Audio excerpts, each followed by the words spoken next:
Next recap में आपका स्वागत है। वीडियो के स्टार्टिंग में हम देखते हैं वो बंदा कहता है आखिर तुम कौन हो, और वो अपने मन में सोचने लगता है कि कितना स्ट्रेंज है, मैं उसको नोटिस भी नहीं कर पाया, क्या मैं ज्यादा ही केयरलेस हो गया था। फिर एमसी अपने QI को रिलीज करते हुए कहता है तुम्हें मेरे नाम जानने की कोई भी जरूरत नहीं है, तुम बस इतना जानो कि मैं यहाँ पे उसकी जान को लेने के लिए आया हूँ। ये बात सुन के वो बंदा बहुत ज्यादा गुस्सा हो जाता है और कहता है आखिर तुम्हारी हिम्मत कैसे हुई। ऐसा कह के वो उसके ऊपर अटैक करने के लिए आगे बढ़ता है, लेकिन अपना MC अपने मुक्के से उसके पेट में मार देता है, जिसकी वजह से उसके मुंह से खून निकलने लगता है। फिर अपने MC कहता है जबकि तुम टांग युआनजन के साइड में हो तो तुम्हें उसके कर्म के लिए पे करना पड़ेगा, देन उसके साथ नरक में जाओ। ऐसा मारता है तो वो दूर जाके गिरता है उस दरवाजे पे और वहाँ पे धमाका होता है। तो हम देखते हैं उसके अंदर दो बनी गर्ल लड़कियां बैठी होती है, वो दोनों शॉक हो जाती है। हम देखते हैं वो बंदा आगे जब जमीन पे गिरता है तो वहीं पे खत्म हो जाता है। तो वो लड़कियां चिल्लाने लगती है कि मर्डर मर्डर हो गया है, लेकिन तभी वहाँ पे कुनाइन नाइफ आता है और उन दोनों के बॉडी में घुस जाता है। तो टंग जियोन कहता है आखिर मेरे अंकल इतना इजीली कैसे मारे जा सकते हैं, कि इम्पॉसिबल है, आखिर वहाँ पे है कौन, आखिर तुम हो कौन। हम देखते हैं वो दोनों ही बनी गर्ल नीचे गिर जाती है। अपना MC वहाँ पे धीरे धीरे अंदर आने लगता है। हम देखते हैं उसका अंकल वहीं पे जमीन पे मारा पड़ा होता है। अपना MC उसके मुंह पे पैर रखता है और कहता है क्या तुम्हें याद है कि तुमने जंग हुएसन के फैमिली के साथ 3 साल पहले क्या किया था। तो वो लड़का अपने ईचन को देख के कहता है ईचन आखिर तुम क्या करना चाहते हो, क्या तुम उसके लिए रेवेंज लेना चाहते हो। मैं तुम्हें बता रहा हूँ मेरा फादर टांग आओ है, जंगनाल मार्शल आर्ट एसोसिएशन का प्रेसिडेंट। अगर तुम मेरे ऊपर एक फिंगर भी रखोगे तो वो कभी भी तुमको जाने नहीं देगा। लेकिन हम तभी देखते हैं कुछ कटे हुए फिंगर्स को अपने MC ने उस बंदे के उंगलियों को काट दिया होता है। वो लड़का रोते हुए कहता है मेरे फिंगर्स, मुझे बहुत ज्यादा दर्द हो रहा है। फिर अपना MC कहता है मुझे जो चाहिए वो चीज जंग हुएसन के पास है और उसका प्राइस है तुम्हारा सर। ऐसा कह के वो उसके तरफ हाथ बढ़ाता है। तो वो बंदा कहने लगता है नहीं तुम मुझे नहीं मार सकते, मेरे फादर मेरे फादर। लेकिन हम तभी देखते हैं अपना MC उसके बॉडी से उसके सर को अलग कर देता है। फिर सीन शिफ्ट होता है। हम देखते हैं जंगनन प्रोविंस का टांग फैमिली, वहाँ पे एक बंदा बैठा होता है और कहता है आखिर वो बच्चा कहाँ गया, जब वो वापस आएगा मैं उसको सबक सिखाऊंगा। लेकिन तभी उसके फोन में एक नोटिफिकेशन आता है, तो वो उसके फोन को पिक करता है और कहता है हेलो। तो फोन वाले बंदा कहता है सर कुछ बहुत ज्यादा बुरा हुआ है, टांग चेंसवान अभी मारा गया है, हमारा यंग मास्टर वो भी मारा गया है और हमारा यंग मास्टर का सर गायब है। फिर सीन शिफ्ट होता है। हम देखते हैं वहाँ पे 2 पुलिस आगे होते हैं और वो कुछ चीज को देख के शॉक हो गए होते हैं। हम देखते हैं उस टांग फैमिली के यंग मास्टर का बॉडी बिना सर के वहाँ पे पड़ा होता है। वो टांग फैमिली का बंदा कहता है अगर तुम मुझे झूठ बोल रहे हो तो तुम्हारे साथ क्या होगा ये तुम्हें पता है ना। तो वो बंदा कहता है सर मेरे अंदर इतना ज्यादा हिम्मत नहीं है कि मैं आपसे झूठ बोल पाऊँ, ये सच है। ये बात सुन के उस बंदे की आंखों से आंसू निकलने लगते हैं और उसके मुंह का नस एकदम फूल जाता है और कहता है जल्दी से इसके ऊपर देखो कि वो मर्डरर कौन था, आखिर किसका हिम्मत हुआ मेरे बेटे को मारने का। फिर सीन शिफ्ट होता है। हम देखते हैं जंगनन का नंबर 1 प्रिजन, वहाँ पे वो बंदा एकदम शौक में होता है। हम देखते हैं टांग फैमिली के यंग मास्टर का सर अपने MC बोरी में भर के लाया होता है। जो चीज देखी वो बंदा एकदम कांप रहा होता है और वो अपने सर को पकड़ लेता है और वो हंसने लगता है और कहता है फाइनली ये बास्टर्ड मारा गया, ग्रेट, वो ये डिजर्व करता था। ऐसा कह के वो रोने लगता है और कहता है तुम्हारा शुक्रिया मेरे बेटे के बदला लेने के लिए, अभी मेरा बेटा और मेरा बहू फाइनली रेस्ट इन पीस हो सकते हैं। फिर अब नैन्सी कहता है आपको मुझे शुक्रिया अदा कहने की जरूरत नहीं है, ये हमारा डील था। तो नेक्स्ट क्लाउड लेक विला में जो भी हुआ था उस सब के बारे में मुझे बताओ। तो वो बंदा कहता है ठीक है मैं जितना भी जानता हूँ मैं तुम्हें सब बताऊंगा। 5 सालों पहले मैं क्रिमिनल एजेंसी का लीडर हुआ करता था और स्पेशल केसेस को हैंडल करता था। इवन दो मैं बहुत ज्यादा एक्सपीरियंस था, फिर भी क्लाउड लेक विला का इंसिडेंट बहुत ज्यादा वेट था जो कि मैं पूरी लाइफ में मैंने नहीं देखा था। जब वो इंसिडेंट हुआ था तब मैं जंगचेंग सिटी का एक और केस को हैंडल कर रहा था। तो मैं इमीडिएटली वहाँ पे पहुंचा। जो लोग भी उस बैंक्वेट में थे वो सभी लोग डिसअपियर हो गए थे। जब मैं वहाँ पे पहुंचा तो तुम्हारे पेरेंट्स बहुत ही ज्यादा इंजर्ड हो गए थे। जो बात सुन के आपने MC कहता है क्या आप कहने का ये मतलब है कि वो सीरियसली इंजर्ड थे और वो उस समय जिंदा थे। तो आपका कहने का मतलब ये है कि मेरे पेरेंट्स तब नहीं मरे थे। तो वो बंदा कहता है उस समय वो अपने आखिरी सांस में थे, वो कभी भी मर सकते थे और उनके सिम्टम्स को जज करने पे मुझे ये लगा कि उनके पास एक सर्वाइवल का चांस था। तो मैंने इमीडिएटली उन लोगों को हॉस्पिटल लेके गया। फिर हम देखते हैं अपने MC के पेरेंट्स को हॉस्पिटल लेके गया होता है। फिर वो कहता है देन हॉस्पिटल ने उनके डेथ सर्टिफिकेट को इश्यू कर दिया। फिर अपने MC अपने मन में सोचता है डेथ सर्टिफिकेट किसी चीज को भी प्रूव नहीं कर सकता, आफ्टर ऑल जो भी मरने वाले हैं उनमें से मैं चाहूँ तो 90% लोगों को बचा सकता हूँ। फिर वो बंदा कहता है उसके बाद जो भी हुआ वो बहुत ज्यादा वेट था और वो नॉर्मल प्रोसीजर के अकॉर्डिंग नहीं था। उनके बॉडीज को फॉरेंसिक डॉक्टर को हैंडल कर दिया जाना चाहिए था। लेकिन तभी हॉस्पिटल में एक आदमी आया था और उसने एक स्पेशल डॉक्यूमेंट को बाहर निकाला और उनके बॉडीज को लेके गया और आधे घंटे बाद उसने उनके बॉडीज को वापस कर दिया। जब वो उस बॉडीज को वापस किया तो मेरे लीडर ने मुझे एक नोटिस को इशू किया और उन्होंने कहा कि अभी फॉरेंसिक टेस्टिंग का कोई जरूरत नहीं है और जो भी बॉडीज हैं उन लोगों को जल्दी से दफना दिया जाए। और तब मुझे ऐसा फील हो रहा था कि कोई इनविजिबल हैंड सब कुछ कंट्रोल कर रहा है और मैं इसे फिगर आउट करना चाहता था, इसलिए मैंने उन बॉडियों को नहीं दफनाया था। मैंने तुम्हारे फैमिली मेंबर्स को और तुम्हारे पेरेंट्स के फ्रेंड को भी इस बारे में बता दिया था कि वो इसको दफना दे, लेकिन अनएक्सपेक्टेडली कोई भी इसे दफनाना नहीं चाहता था। लेकिन जब मैं इसे दफनाने करने की कोशिश करने वाला था, तभी एक छोटी सी लड़की हॉस्पिटल के सामने आई और उसने कहा कि वो ई फैमिली के सारे मैटर्स को संभाल लेगी। तो अपना एमसी अपने मन में सोचता है, हाँ, वो लड़की जरूर सानी होगी, उसने मुझे उस दफनाने की बात बताया था। लेकिन सबसे बड़ा सवाल तो ये है कि वो कौन आदमी था जो मेरे पेरेंट्स को आधे घंटे के लिए वहाँ से लेके गया था। वो स्पेशली उन बॉडीज को लेके गया था और वो जब वापस लेके आया तो उसने कहा कि इमीडिएटली इसे दफना दिया जाए, जैसे कि वो कोई एविडेंस को डिस्ट्रॉय करना चाहता हो, क्योंकि वो नहीं चाहता था कि कोई भी इसे इन्वेस्टिगेट करे और पता लगाए कि उनके बॉडीज को रिप्लेस कर दिया गया है। फिर अपना एमसी कहता है, आखिर और क्या बात है, क्या आपको और कोई डाउट है? तो वो बंदा कहता है, तो मैंने अपना इन्वेस्टिगेट को कंटिन्यू रखा और मुझे पता चला कि वो आदमी तुम्हारी मम्मी से मिला था एक ऑफिस शॉप में और वो लोग आधे कन्वर्सेशन में ही झगड़ा करने लगे और तुम्हारी मम्मी बहुत ज्यादा गुस्से में वहाँ से चली गई। मैंने उस सर्विलेंस वीडियो को सेव कर लिया था, लेकिन अनएक्सपेक्टेडली अगले ही दिन वो वीडियो मेरे कंप्यूटर से डिसअपियर हो गया और बाद में वो आदमी मेरे पास आया और मुझे डराने लगा और मैं मेरे सेफ्टी के लिए और मेरे फैमिली के सेफ्टी के लिए इस इन्वेस्टिगेशन को रोक दिया, क्योंकि तब मेरे पास कोई भी चॉइस नहीं था। फिर अब नैन्सी उनसे पूछता है कि आपके पास उस आदमी का पिक्चर है? तो वो बंदा कहता है, नहीं, जो भी उस आदमी के बारे में फुटेज था उन सबको मैंने रिमूव कर दिया। फिर अब नैन्सी कहता है, तो प्लीज उसका फेस को ड्रॉ करने की कोशिश कीजिए। फिर अब नैन्सी अपने मन में सोचता है, ऑब्वियसली वो आदमी वो एक चाबी है जिससे कि मैं सब कुछ ढूंढ सकता हूँ। फिर वो बंदा कहता है, ठीक है, मैं कोशिश करता हूँ। ऐसा कह के वो ड्रॉ करने लगता है और फिर वो ड्रॉ करके खत्म कर देता है और कहता है, आखिर तुम इसके बारे में क्या सोचते हो? फिर अब नैन्सी कहता है, नहीं, ये ज्यादा एक्यूरेट नहीं है। आखिर कैसा रहेगा कि मैं आपको इस प्रिजन से बाहर निकलवाऊं और किसी को भेजूं आपसे कांटेक्ट करने के लिए और उसके बाद आप एक कंप्यूटर का इस्तेमाल करेंगे उसके पोर्ट्रेट को निकालने के लिए। तो वो बंदा कहता है, ठीक है, कोई प्रॉब्लम नहीं। फिर सीन शिफ्ट होता है, हम देखते हैं एक मास्टर कल्टीवेट कर रहे होते हैं और मुझे लगता है कि शायद ये वही मास्टर है। तभी उनके दरवाजे पे नॉक होता है तो वो बहुत ही ज्यादा गुस्से में आ जाता है और अपने ऑरा को बहुत ज्यादा जोर से रिलीज करते हैं और कहता है, अंदर आ जाओ। तो वहाँ पे एक बंदा आते हुए कहता है, मिस्टर जियांग, मुझे आपको एक इम्पोर्टेंट रिपोर्ट देना है। आज जंगनन नंबर 1 प्रिजन में जोंग वेसन से कोई मिलने आया था। तो वो मास्टर कहते हैं, इतने सालों बाद कौन उसे देखने आएगा? तो वो लड़का कहता है, वो ईचेन था ड्रैगन सोल से। तो वो मास्टर कहता है, ड्रैगन सोल कोई बड़ी बात नहीं है, लेकिन तुमने उस आदमी का नाम क्या कहा? ईचेन? क्या ये हो सकता है कि वो वही कमीना हो चैंगचिंग सिटी का? तो वो लड़का कहता है, हाँ, मैंने भी यही सोचा था और इसी वजह से मैंने स्पेशली इन्वेस्टिगेट किया और मैं श्योर हो गया कि ये वही था। वो उस टाइम नहीं मरा था, वो 5 सालों तक मिसिंग था और वो जब वापस आया तो वो अब चैंगचिंग सिटी का मार्शल आर्टिस्ट में नंबर 1 रैंक में है। तो वो मास्टर कहता है, वो बच्चा जरूर लकी हो गया होगा कि वो चैंगचिंग सिटी का नंबर 1 मार्शल आर्टिस्ट बन गया।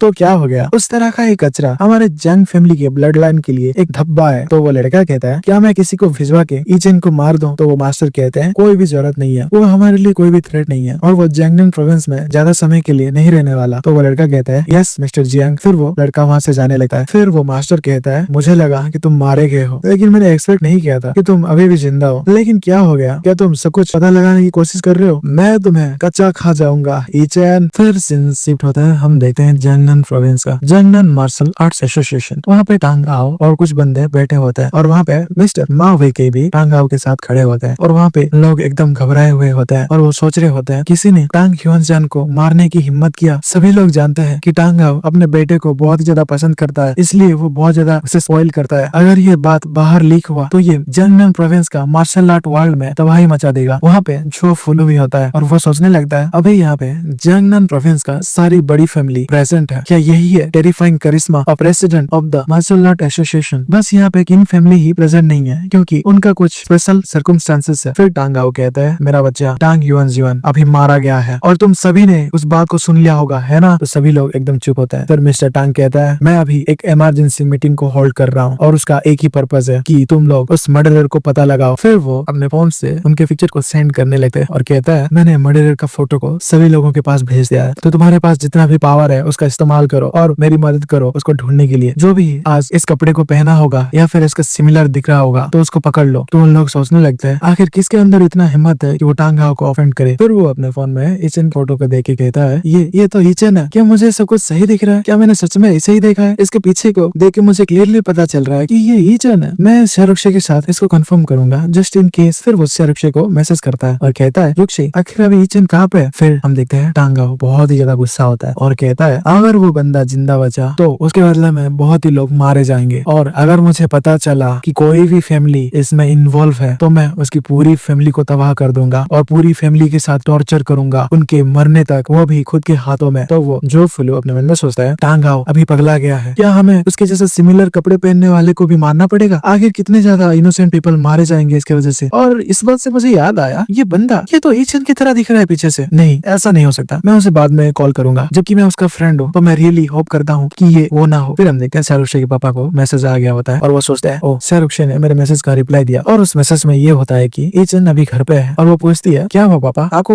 सडनली उसकी याद कैसे आई? तो वो अपने मन में सोचने लगते हैं थैंक गॉड ये ईचन नहीं है, अभी वो घर पे है तो वो बाहर कैसे लोगों को मार सके। लेकिन हम तभी देखते हैं उस मैसेज में लिखा होता है कि वो अभी अभी घर पे आए हैं और वो अभी डिनर कर रहे हैं। तो शाहरुख के पापा मन में सोचते हैं क्या वो अभी घर पे आया है, इसका मतलब उसके पास टाइम था लोगों को मारने का। कहीं ऐसा तो नहीं है कि वो टांग युवन को मारने के बाद घर पे गया है। ओ माय गॉड ये सच नहीं हो सकता। फिर हम देखते हैं वो फैमिली का बंदा, वो भी अपने मन में सोचता है ये तो पीछे से एकदम फेमिलियर दिख रहा है, मुझे ऐसा फील हो रहा है कि मैंने इसे कहीं पे देखा है। फिर वो उससे पूछता है क्या आपके पास क्लियर फोटो है? तो वो माँ वही कही कहता है किसी ने सर्विलेंस वीडियो को डिस्ट्रॉय कर दिया और हमारे पास बस अभी इतना ही फोटो है। और वो बंदा भी अपने मन में सोच रहा होता है ये आदमी तो एग्जैक्टली मिस्टर ये की तरह दिख रहा है, तो मुझे जरूर उनको रिमाइंड कर देना पड़ेगा। फिर प्रेसिडेंट टांग कहता है माँ वही कही तुम अभी यहाँ का वाइस प्रेसिडेंट हो तो मैं सारे जरूरी काम तुम्हारे हाथों में सौंपता हूँ। तो माँ वही कही कहता है ठीक है आपको चिंता करने की जरूरत नहीं है मिस्टर टांग, मैं कैसे भी हो मर्डरर को ढूंढ ही लूंगा। तो वो मिस्टर टांग कहता है मैं तुम्हारे ऊपर रिलाई कर रहा हूँ, अगर तुम 3 दिन के अंदर कुछ भी पता लगा नहीं पाए तो तुम्हें पता है ना कि इसका परिणाम क्या होगा। तो वो माँ वही कही घबराने लगते हैं और कहते हैं यस यस मैं समझ गया। फिर हमें बताया जाता है उस मीटिंग के कुछ ही टाइम बाद बहुत सारे मिस्टीरियस पीपल सडनली वहाँ पे आने लगे और सभी के पास एक फोटो था। वो लोग स्ट्रीट में, होटल में और इवन जैनन प्रोविंस का कम्युनिटीज में भी दिखने लगे और जो भी लोग उसकी तरह सिमिलर दिखते थे या फिर उसकी तरह कपड़े पहने थे या फिर थोड़ा सा भी उसकी तरह मैच करे उन सभी को उठा लिया गया। और उस मोमेंट में जंगनन प्रोविंस में कोई कानून काम नहीं कर रहा था और वो रात एक स्लीपलेस नाइट था। फिर सीन शिफ्ट होता है, हम देखते हैं वो फैमिली में, वहाँ पे वो फैमिली के हेड बोल रहे होते हैं ये इंसिडेंट बहुत ही ज्यादा बखेड़ा खड़ा कर दिया, अगर किसी फैमिली के पास भी ये इन्फॉर्मेशन मिलेगा तो डेफिनेटली टांगाओ उसको बहुत ही ज्यादा बेनिफिट्स देगा। मैं तुम्हें उसका फोटो भेज रहा हूँ तो तुम उसे अच्छे से देखना। तो उसकी डॉटर देख के मन में सोचती है क्या ये ईचेन नहीं है? ओ माय गॉड क्या सच में उसने टांग युवन को मारा? फिर हम देखते हैं सामने कुछ लोग कहते हैं ऊचेंग मास्टर मैं उसे जानता हूँ, क्या ये वही एरोगेंट लड़का नहीं है जो उस दिन हमारे मेंशन में आया था? तो वो फैमिली का बंदा कहता है हाँ मैं भी वही सोच रहा था कि ये इतना ज्यादा फेमिलियर क्यों दिख रहा है, ये तो सच में वही है। फिर वो अपने मन में सोचता है जबकि वो बंदा मेरे फ्रेशर को रेजिस्ट कर लिया तो सच में वो इतना ज्यादा स्ट्रॉन्ग हो सकता है कि वो टांग चेंसन को मार सके। फिर हम देखते हैं सामने वाला बंदा कहता है डैम इट मैं बहुत लंबे समय से इस बंदे को और वू जियानमिंग को हेट करता था तो प्लीज मुझे जाने दीजिए और मैं टांग आओ को एक बहुत बड़ा गिफ्ट दूंगा। तो वो फैमिली के हेड कहता है ऊचेंग तुम अभी भी बहुत ज्यादा इम्पेशेंट हो, हमें अभी भी बहुत ज्यादा कोशिश रह के उसको पकड़ना पड़ेगा। ऊचेंग हो ह्यूम को अपने साथ लेके जाओ और वू जियानमिंग को अरेस्ट कर लो, फिर हमें पता चलेगा उस आदमी का रियल स्ट्रेंथ। फिर सीन शिफ्ट होता है, हम देखते हैं वू जियानमिंग कल्टीवेट कर रहा होता है और वो अपने कीवाई को रिलीज करता है और कहता है मिस्टर ये ने मुझे डिवाइन फ्लेम टेक्निक दिया था और ये बहुत ही ज्यादा ऑसम है, मैंने बस इसे कुछ दिनों से ही प्रैक्टिस किया और मैं इतना ज्यादा स्ट्रॉन्ग बन गया और एक ही महीने में इवन वू कीवन भी मेरे सामने कुछ भी नहीं होगा, बस एक लोता ऊचेंग ही मेरे सामने खड़ा हो सकेगा। लेकिन तभी हम देखते हैं उसका दरवाजा टूटता है तो वो कहता है आखिर वहाँ पे कौन है? फिर वहाँ पे कोई दरवाजा तोड़ के अंदर आने लगता है तो मिस्टर वो कहता है आखिर वहाँ पे कौन है? ऐसा कह के वो अपने क्यूआई को रिलीज करते हैं अटैक करने के लिए और उनपे हमला हो जाता है। वो उस टेक्निक को देख के कहता है ये टेक्निक क्या तुम वू चेंग एंड वू योंग हो? तो वू चेंग एंड वू योंग कहता है वू जियानमिंग ऐसा लग रहा है कि तुम यहाँ पे छुपे हुए थे, अगर तुम्हारा मास्टर किधर है? तो वो जियानमिंग कहता है मेरा अभी फैमिली के साथ कोई भी लेना देना नहीं है, तो तुम मेरे घर पे क्या कर रहे हो? तो वो बंदे कहता है हमें तुमसे कुछ पूछना है इसलिए हम यहाँ पे आए हैं, लेकिन हमने ये एक्सपेक्ट नहीं किया था कि तुम इतना ज्यादा डिलीजेंट हो गए और ऐसा लग रहा है कि तुम पूरी रात इसे प्रैक्टिस कर रहे थे। फिर वो कहता है रुको आखिर वो क्या चीज है? फिर हम देखते हैं वहाँ पे एक पिल बक्से में होता है, वो दोनों बंदे देख के एकदम शॉक हो जाते हैं और कहते हैं इतना ज्यादा स्ट्रॉन्ग मेडिसिनल अरोमा और इसके पास तो पैटर्न भी है। वो जियानमिंग आखिर तुम्हारे पास ये पिल कहाँ से आया? तो वो जियानमिंग कहता है तुम इसे जानने के लिए क्वालिफाइड नहीं हो तो जल्दी से यहाँ से दफा हो जाओ और तुम मरना नहीं चाहते हो तो। फिर वो बंदे कहने लगते हैं क्या तुम भूल गए हो कि हम तुमसे ज्यादा स्ट्रॉन्गर है? आखिर तुम्हारे अंदर इतना ज्यादा हिम्मत कैसे आया कि तुम हमसे इस तरह से बात करो? क्या तुम मरना चाहते हो? ऐसा कहके वो उन लोगों के ऊपर अटैक कर देता है, लेकिन हमारा वो जियानमिंग भी अपने क्यूआई की टेक्निक के साथ उन दोनों बंदों का अटैक को रोक लेते हैं और उनको डिफ्लेक्ट कर देते हैं, जिसकी वजह से वो लोग दूर हो जाते हैं और वो अपने मन में सोचने लगते हैं वो जियानमिंग ने 2 बार हमारे टेक्निक को ब्लॉक कर दिया और ये इतना कम समय में इतना प्रोग्रेस कैसे कर गया? क्या ये उन पिल की वजह से है?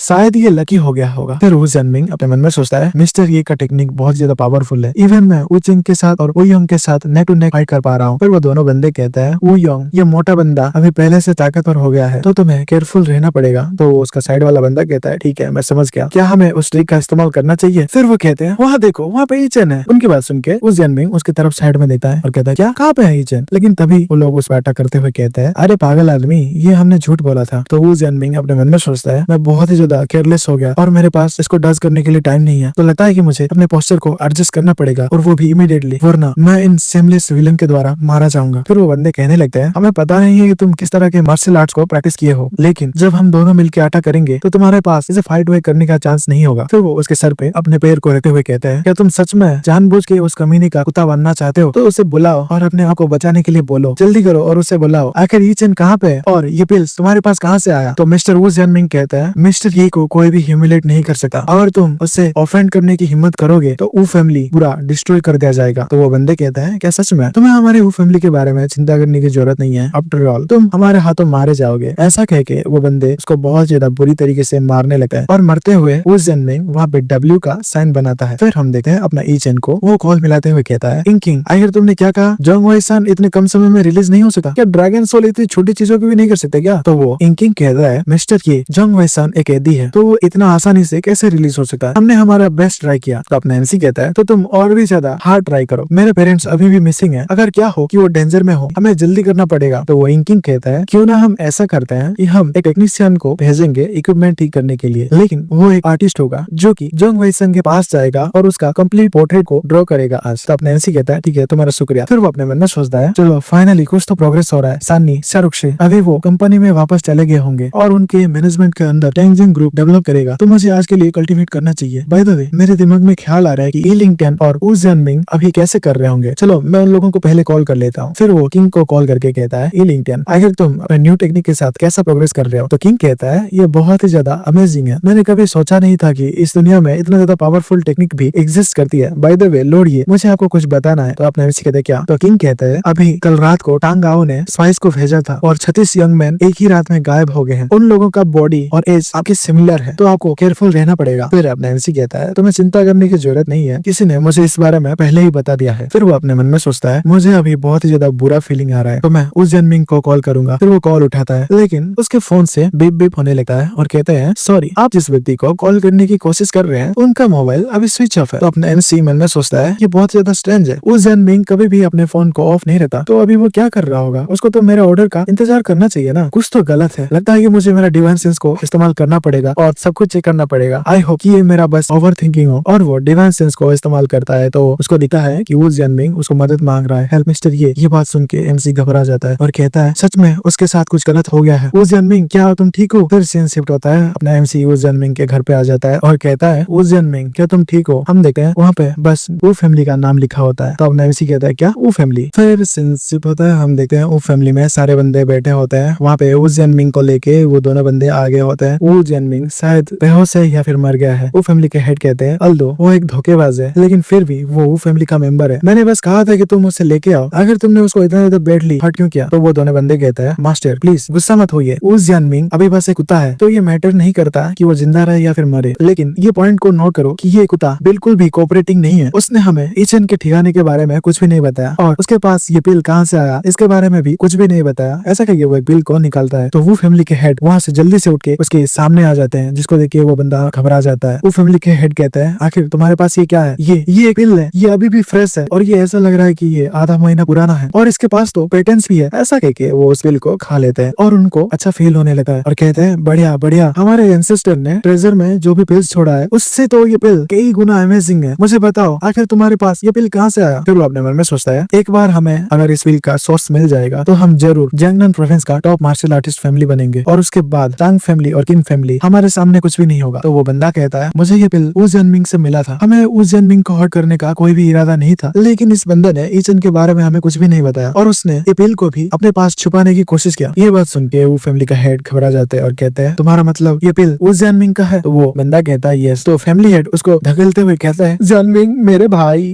ऐसा कह के वो नाटक करने लगते हैं रोते हुए और कहता है, मैं बस तुम्हें देखना चाहता था, लेकिन मैंने एक्सपेक्ट नहीं किया था कि ये दोनों बच्चे तुम्हें इतना ज्यादा हर्ट कर देंगे। जियानमिंग मुझे बताओ कि तुम्हारे पास ये पिल कहाँ से आया? मैं तुम्हें अभी हॉस्पिटल लेके जाता हूँ और डॉक्टर को बोल के तुम्हें ठीक करवा दूंगा। तो वो जियानमिंग कहता है, अपना नाटक बंद करो कि युआन, यहाँ पे ऐसा चीज है जिसका तुम पश्चाताप नहीं कर सकते, तुम बहुत ही ज्यादा नैरो माइंडेड हो और तुम्हारा वो फैमिली जल्दी ही डिस्ट्रॉय कर दिया जाएगा। ये बात सुन के वो फैमिली हेड उसको छोड़ देते हैं और उठते हुए कहते हैं, क्या मैं नैरो माइंडेड हूँ? जबकि तुम इतना ज्यादा एरोगेंट हो तो मैं तुम्हें अभी ही खत्म कर दूंगा। लेकिन तभी उनकी बेटी कहती है, डैड रुक जाओ, आखिर आप क्या कर रहे हो? अंकल जियानमिंग बहुत ही ज्यादा अच्छे आदमी है और हमारे फैमिली के लिए बहुत कुछ किए, तो आप आखिर उन्हें इस तरह से ट्रीट क्यों कर रहे हैं? तो वो फैमिली हेड कहते हैं, सिनलान तुम अपने काम से काम रखो, क्या तुम्हें भी मरना है क्या? ये बात सुन के वो लड़की चुप हो जाती है। लेकिन तभी उस बंदे के फोन में एक मेल आता है। वो कहते हैं, मास्टर यहाँ पे एक इम्पोर्टेंट न्यूज है, जिन बंदों को हमने इंटेलिजेंस कलेक्ट करने के लिए भेजा था उनको कुछ मिला है। तो वो फैमिली का हेड कहते हैं वेल डन। उस जियानमिंग, क्या तुम्हें लगा था कि हमें तुम्हारे ऊपर रिलाई करना पड़ेगा? क्या तुम्हें मिंगकुई विला याद है? तो उस जियानमिंग कहते हैं नहीं, वहाँ पे मत जाओ वरना तुम हमारे फैमिली को खत्म कर दोगे। तो फैमिली हेड कहते हैं उस जियानमिंग से उसके मास्टर को इसके बारे में ज्यादा पता होगा। वूयोंग, वूचेंग, जल्दी से जाओ और उसके मास्टर को पकड़ के लाओ। ऐसा कहने पे वो दोनों ये सर कह के जाने लगते हैं। तो वो फैमिली हेड एक रिपी सा स्माइल देके कहता है हाँ ये अभी सेंस बना रहा है। उस बच्चे के पास बहुत ही ज्यादा पिल्स है, इसी वजह से वो जियानमिंग उसको सर्व कर रहा है। आई गेस टांग युआनजुआन भी इसी पिल की वजह से मारा गया है उस बच्चे के हाथों। टांग गाओ को इसके बारे में पता लगने से पहले मुझे उसको ढूंढना पड़ेगा और मैं उससे सारे पिल्स को छीन लूंगा। और जब तक ये पिल्स हमारे वो फैमिली के पास होगा तो हमारा फैमिली टॉप में राइज करेगा। ये पिल्स के साथ डेफिनेटली मेरा वो फैमिली प्रॉस्परस होगा और उसके बाद टांग फैमिली और किंग फैमिली हमारे वो फैमिली के सामने घुटने टेकेगी और सबमिट करेगी। लेकिन हम देखते हैं वो पहले वाला बंदा उड़ते हुए पीछे जाके दीवार पे गिरता है। तो फैमिली हेड कहता है वो यंग आखिर कौन है? आखिर मेरे घर पे आके कौन मेरे बंदों को मार रहा है? फिर हम देखते हैं अपना एमसी वहाँ पे आता है दूसरे बंदे को लेके और कहता है तुम वही हो ना जो मुझसे मिलना चाहते थे, इसलिए मैं यहाँ पे आ गया। तो उसको देखे फैमिली हेड कहता है ईचेन। फिर वो मन में सोचते हैं क्या इसके अंदर सच में इतना हिम्मत है कि वो अकेले यहाँ पे आया है? इवन उसने वूचेंग और वूयोंग को मार डाला। आखिर इसने कितने पिल्स को लिया होगा जिसके वजह से इतना कम उम्र में इसका स्ट्रेंथ इतना ज्यादा है? फिर वो फैमिली हेड कहता है तुमने एक्चुअली वूचेंग और वूयोंग को मार दिया, मैंने तो तुम्हें अंडर एस्टिमेट किया था। क्या तुम वही हो जिसने टांग युआनजुआन को मारा? तो अपना एमसी कहता है तो क्या हो गया, एनीवे तुम भी जल्दी नरक में जाओगे तो तुम खुद ही उसको पूछ लेना। तो वो फैमिली के हेड कहता है जबकि तुम टांग युआनजुआन को मार सकते हो तो तुम्हारे पास सच में कुछ तो पावर होना चाहिए, लेकिन इसे भूल जाओ। अब तुम मेरे इलाके में खड़े हो और तुम आज यहाँ से बच के वापस नहीं जा पाओगे बच्चे। ये वीडियो यहीं पे खत्म होता है। आपको क्या लगता है क्या ईचन यहाँ से बच पाएगा और क्या ईचन वो जियानमिंग को बचा पाएगा? ये चीज हम देखेंगे अगले एपिसोड में। तो तब तक के लिए बाय बाय।